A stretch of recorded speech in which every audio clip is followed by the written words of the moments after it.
हरे कृष्णा सभी को। श्रीमद् भगवत गीता के पाठ्यक्रम में आपका स्वागत है। एक सुंदर कुरुक्षेत्र का सुंदर दृश्य है जिसमें भगवान श्री कृष्ण अर्जुन के साथ है।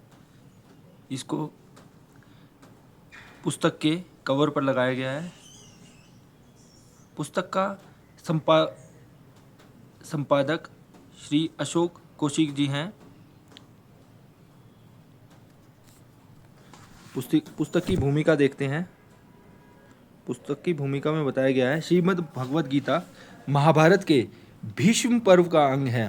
भीष्म पर्व में ही गीता को सर्वशास्त्रमयी कहा गया है। महाभारत कार का अभिप्राय है कि गीता में सर्वशास्त्रों का निष्कर्ष निहित है। कुछ लोगों का तो यहाँ तक कहना है कि गीता में वेदों का भी सार निहित है, किंतु यह प्रमाण पुष्ट नहीं है। अतः गीता के पाठकों को गीता के स्वतंत्र ग्रंथ होने और इसमें वेदों का सार निहित होने की भ्रांति अपने मन से निकाल देनी चाहिए। भीष्म पर्व में गीता के महत्व को बतलाते हुए यह भी कहा गया है कि जिसने गीता का सम्यक अध्ययन कर लिया उसने अन्य शास्त्रों के पचड़े में पड़ने की आवश्यकता नहीं होगी।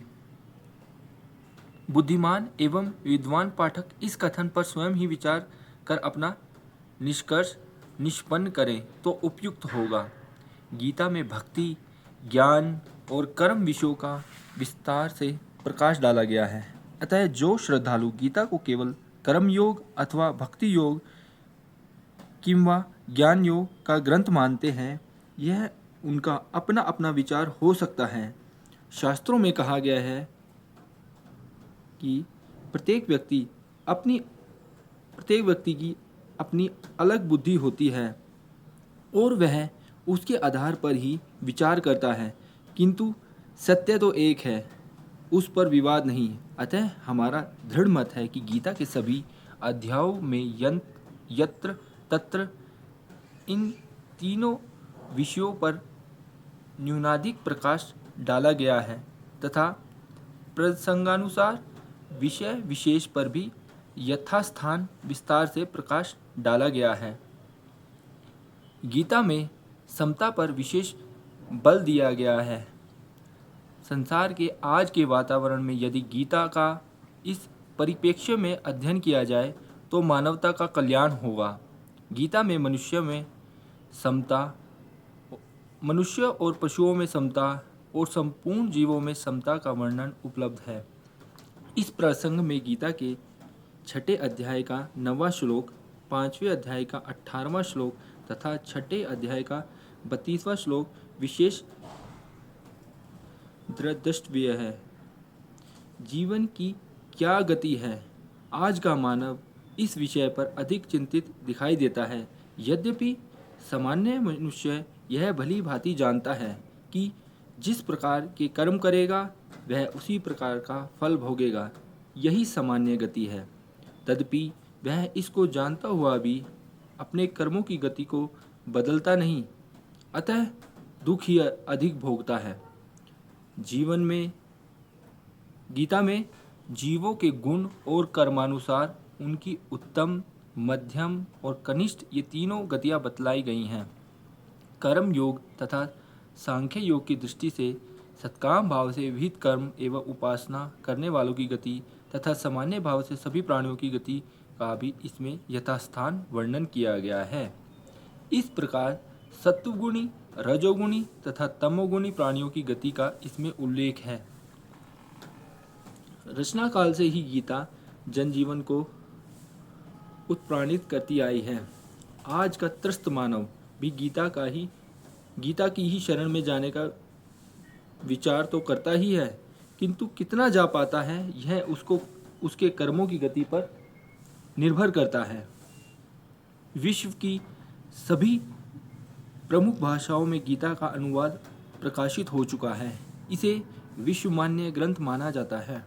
कुछ अतिवादी जन विभिन्न परकीय संप्रदायों के धर्म ग्रंथों से इसकी तुलना करते हैं। यह उनकी मंदमतिता है, क्योंकि जिन ग्रंथों के साथ इसकी तुलना की जाती है वे तो सहस्र वर्ष से अधिक प्राचीन नहीं हैं, जबकि गीता का रचना काल कम से कम 5 सहस्त्र वर्ष पूर्व तो माना ही जाता है। अतः पूर्व ग्रंथ की पर ग्रंथ के साथ तुलना करना अपनी मंदमति का ही प्रदर्शन करना कहा जा सकता है। इस दुष्प्रयास का प्रत्याख्यान करना नितांत आवश्यक और अनिवार्य है। जिस प्रकार गीता का अनेक भाषाओं में अनुवाद उपलब्ध है, उसी प्रकार इसकी अनेक टीकाएं भी उपलब्ध हैं। गीता के प्रस्तुत संस्करण के प्रणयन में यदि उन सभी को नहीं तो उनमें से अधिकांश को दृष्टि में रखा गया है। उनमें से जो नवनीत उपलब्ध हो पाया है उसे यहाँ प्रस्तुत करने का प्रयास किया गया है। हाँ, त्रुटियों का उत्तरदायित्व आवश्यक हम पर होगा, तदपि हमें आशा ही नहीं अपितु विश्वास है कि हिंदी और अंग्रेजी के पाठक इससे अवश्य लाभान्वित होंगे। इस भावना के साथ यह आपको समर्पित है। अशोक कौशिक, संपादक।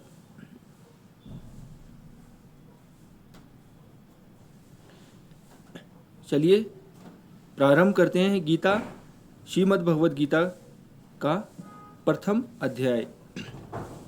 श्री भगवान ने अर्जुन को निमित्त बनाकर समस्त विश्व को श्री गीता के रूप में जो महान उपदेश दिया है, यह अध्याय उसकी अवतारणा के रूप में है।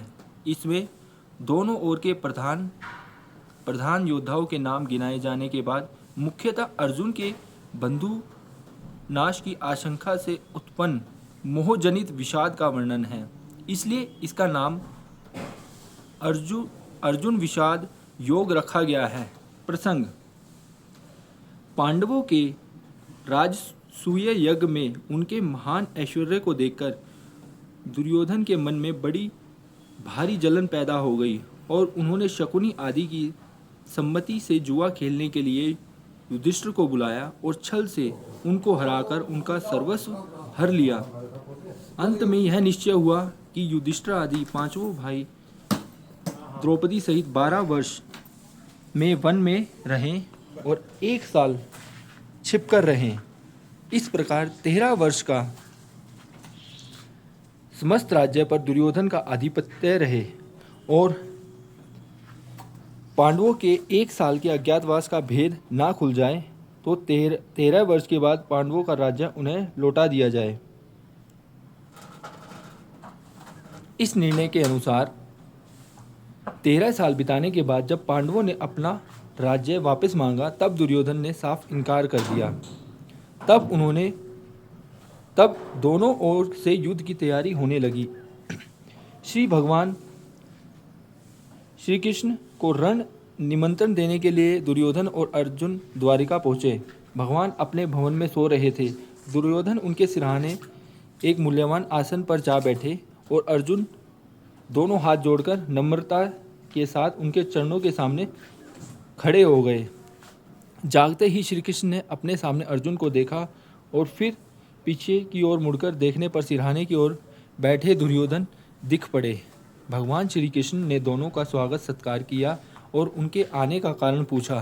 तब दुर्योधन ने कहा, मुझ में और अर्जुन में आपका एक सा ही प्रेम है और हम दोनों ही आपके संबंधी हैं, परंतु आपके पास पहले मैं आया हूँ। सारे भूमंडल में आज आप ही सब सज्जनों में श्रेष्ठ और सम्माननीय हैं, इसलिए आपको मेरी ही सहायता करनी चाहिए। भगवान ने कहा, निसंदेह आप पहले आए हैं, परंतु मैंने पहले अर्जुन को ही देखा है।